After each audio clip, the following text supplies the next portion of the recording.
wanted to support it from falling.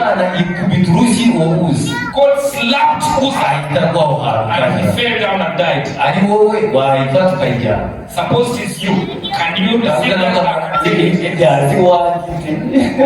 Then David said, how can it come to my home? I would like to remind you that this Ark of Covenant is representing God himself. That is why David asked that, who can stand on the hill of God?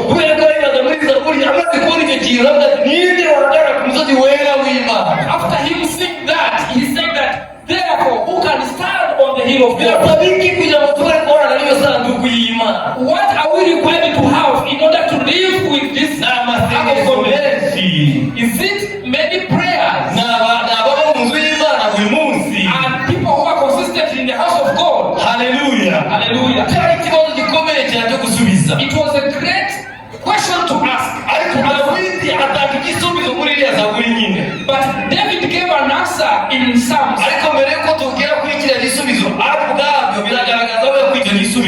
Before we go to the answer, we can see where he got this answer.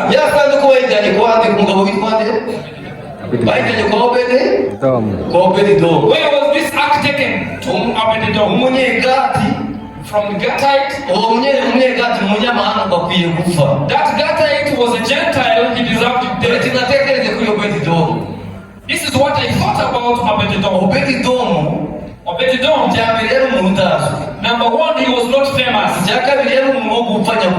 Number two, he was a person very minor, deserving death because he was a Gentile. This is why they thought about it. Number three,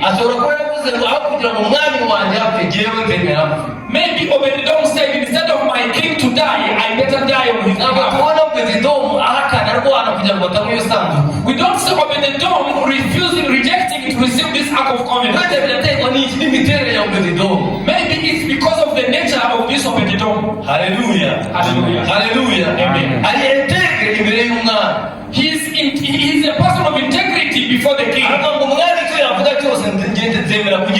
He said, whatever the king commands, I'm ready to obey. Even if it requires me to die, let me die, but let the king stay.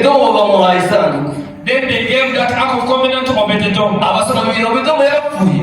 People who read the Bible, they Obed-Edom died. The Ark of Covenant spent 3 months at the house of Obed-Edom. When the Ark of Covenant reaches Obed-Edom, everything changed.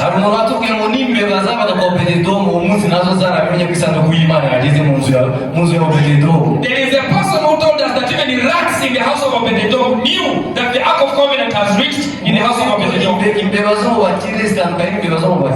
The rats from the rich families are different from the rats from poor families. Some rats from rich family get what to eat, and rats from poor family don't get what to eat. The rats from Obed-Edom, the food increased in the house, and then the number of rats increased. Life changed within these 3 months. And then the information went to Obed-Edom. They said Obed-Edom has excellence. David said, bring that Ark of Covenant to my home. Then gathered the event. He gathered the feast of bringing back the Ark. Himself went before the covenant. He started dancing when they were bringing back the Ark. The Ark of Covenant killed some, and it saved some. It killed Uzzah, and it saved who? The same Ark of Covenant killed Uzzah. Is the same Ark of Covenant as Amen. This Ark of Covenant we're talking about, it has come from Philistines after 20 years back. From Philistines, it has done great things. The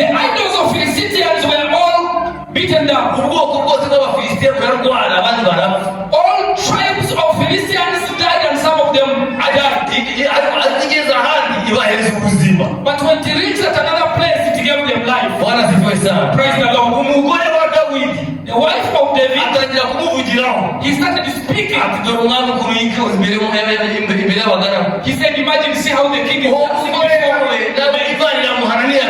And God punished that same wife, and she died barren. This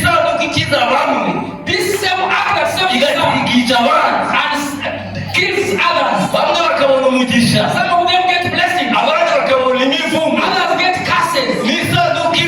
It is one act of God. Others get blessings. Others get curses. One God. Others get blessings. Others doesn't. Others stay with him.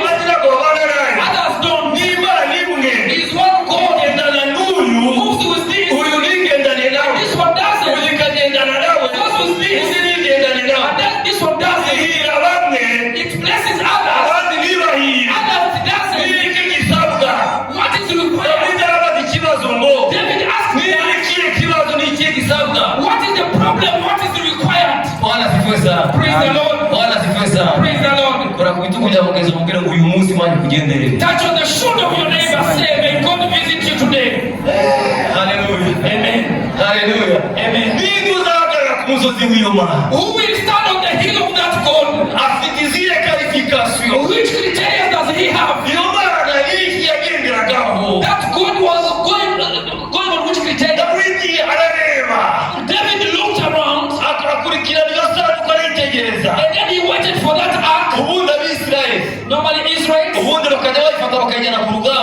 would take it to the war. At first they would win the battle. Second time they would go with the battle. They would not. What has happened? Let me tell you one thing. Integrity. Ubunyangamugayo. Honesty. Ubwizerwa. Bwana sifiwe sana. Amen. Praise the Lord. David. Yo. Leo kuna Joshua. Amen. Amen.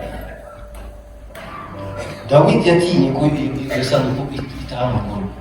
David was scared of this Ark of Covenant to come into his home. Ariko aho yagiye. But where it went, ntabwo yabishe.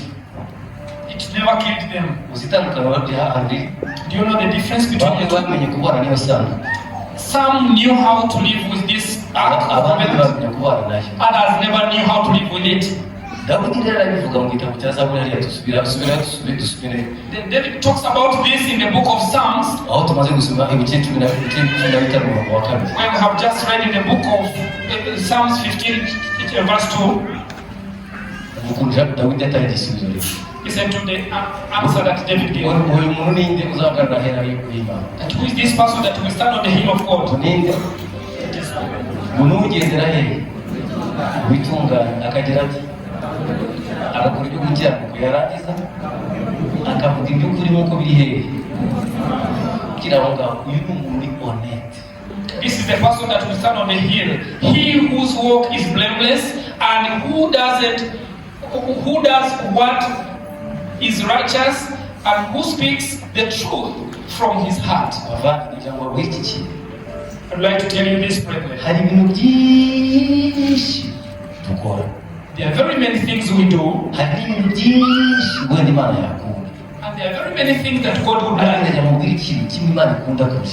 I would like to tell you what God likes most. To you. Not your offerings,